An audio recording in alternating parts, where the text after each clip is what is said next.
সিনেমাৰ কাইদৰে CSPৰ পৰা দুৰ্বৃত্তই লুটি নিলে টকা গোৱালপাৰা জিলাৰ জলেশ্বৰৰ পীৰবাৰী তিনিআলিৰ এটা CSP কেন্দ্ৰৰ পৰা দিন দুপৰতে দুৰ্বৃত্তই লুটি নিলে 3,50,000 টকা CSP কেন্দ্ৰৰ স্বত্বাধিকাৰী জিলিমা খাতুনে তেওঁৰ CSP কেন্দ্ৰত ব্যক্তি এজনক বহাই থৈ বিশেষ কাৰণত অলপ সময়ৰ বাবে বাহিৰলৈ যায় তেনে সময়তে বাইকেৰে অহা দুৰ্বৃত্ত এটাই CSPত বহি থকা লোকজনক CSPৰ গৰাকী জিলিমা খাতুনে মাতিছে বুলি কৈ প্ৰবঞ্চনাৰে বহি থকা লোকজনক পঠিয়াই দিয়ে আৰু তৎক্ষণাত দুৰ্বৃত্তটোৱে CSPৰ দয়াৰৰ তলা ভাঙি 3,50,000 টকা লুটি উধাও হয়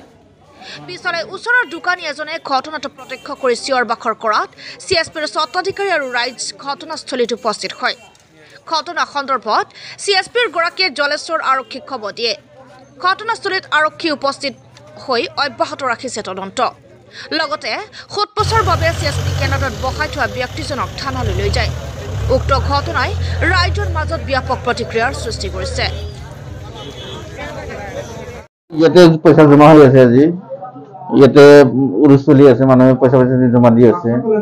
কিন্তু সেই পইচাখিনি দয়াৰত থৈ বাহিৰত গৈছে হাত পা ধুবৰ কাৰণে হয়তো 4-5 মিনিটৰ ভিতৰত তাৰপিছত মানুহ আহি লগটো ভাঙি পইচাখিনি লৈ গৈছে কিমান টকা লৈছে 3.5 লাখ CSP হয় CSP ৰ পৰা 3.5 লাখ টকা হয় ইকো বেংকৰ CSP হয় বাইদেউ আমাকে এনে বসাতে কি বাইদেউ কোন মান গেল আমাকে কয়ও না যে আমি অমুক জায়গায় গেলাম থাইকে গিয়ে কোনে গেল যাই এর ভিতরে আমি বসে আছি আমি তো আর হরিণে আবার অন্য দিনও থাকি হরিণের ভিতরে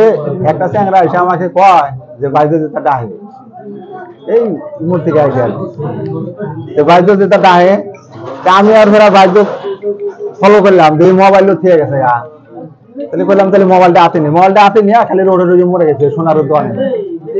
ওই পর্যন্ত গেছি যা হনে তালাশ করি বাইদেউ নাই এর ভিতরে এত শিগগির ওই কাপড়ের দোকানদার আহন ওই হনে বাইক টেনে ধরছে আন কয় যে কিছু কয় নাই আর কি বাইক টেনে ধরে না কয় না যে হয়তো ডাহাতি করছে অমুক খালি বাইক টেনে ধরতে চাই যায় তাই না ধরে হারলো না যখন ছুটে গেল সেদিনকে কয় যে বাইকের রুম থেকে ডাহাতি করে নিয়ে বাইকের রুম থেকে ব্যাংক ডাহাতি করে নিয়ে গেল তা তো বানাই কি কিমান টাকা লাগছে হ্যাঁ ডাকাতি করছে যে এইটাই করছে